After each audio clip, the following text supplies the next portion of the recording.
Fra un attimo vi parlerà una persona straordinaria, Shlomo Benami. Shlomo Benami è vicepresidente del Centro Internazionale di Toledo per la pace ed è stato ministro nel governo Barak. Ci dirà delle cose che vorrei che ascoltaste con particolare attenzione, perché ci racconterà della storia dell'umanità. Per questo, signori, sto per lasciarvi per ben 21 minuti una misura di tempo ben pigiata, scossa e traboccante per chi la sa ben utilizzare, a un ospite particolare, Shlomo Benami. I think it all starts with childhood. I was brought up in what was then an international city in Tangier. Tangier was a city of expatriates, of romantic exiles, of political exiles.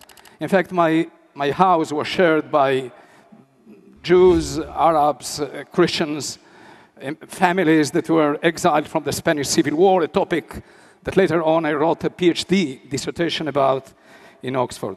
When I had to go to school as a kid, it was 500 meters away, I crossed several cultural lines within 500 meters. So that was the nature of a very peaceful city where one could learn the lessons of coexistence. In Israel, as a young man, as a young scholar, I participated in many NGOs that worked and struggled and called for an Arab-Israeli reconciliation, Palestinian-Israeli reconciliation. Then, after a chapter as ambassador in Madrid, I came to realize that there is life beyond academia. And I was drawn into politics. And I was very fortunate to be able, in that short period of 6 years, to participate in the attempt to reach an Israeli-Palestinian peace. This encounter between the biblical memories of the Jews, their pioneering ethos.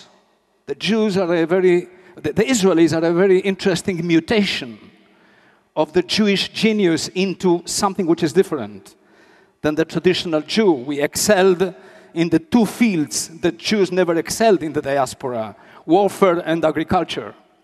And this is how the Israeli myth was built. And this clashed with the Palestinian ethos of dispossession and their longing for the return to the olive tree and to the village now in ruin.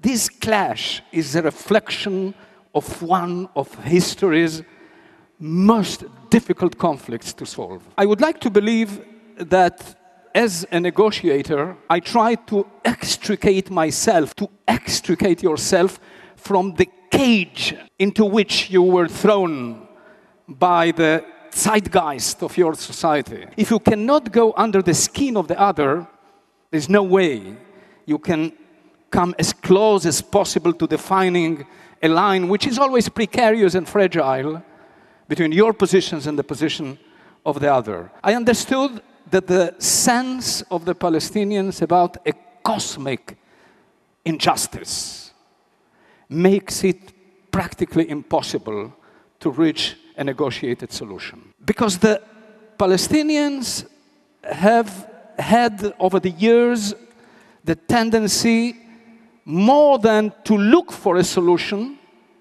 to look for justice. And tragically, justice and peace do not always coincide.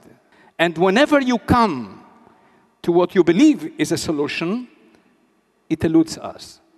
They would avoid taking the decision because, admittedly, there is no political solution that could do full justice to the Palestinian tragedy.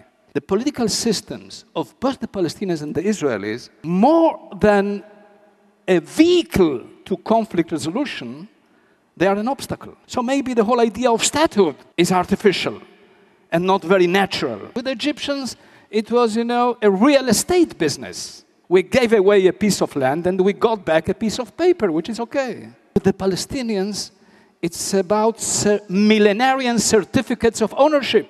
And being non-tangible, they are more difficult to solve. The Palestinians are being asked to give us moral legitimacy, to have a say in Jerusalem, to have a say in the holy sites. And when we failed after the peace process, we lost the elections, I felt that I am becoming a politician. Because after all, what is the essence, what is the meaning of our life if we succumb to a state of denial of our vocation? And my vocation was the same that brought me into politics. And when I left politics, went back to the same channels of activity where perhaps our voice can be heard. Politics is not the main or the exclusive focus where the global agenda is being defined. This is an era where non-political organizations are having an impact they never had before on the definition of the global agenda.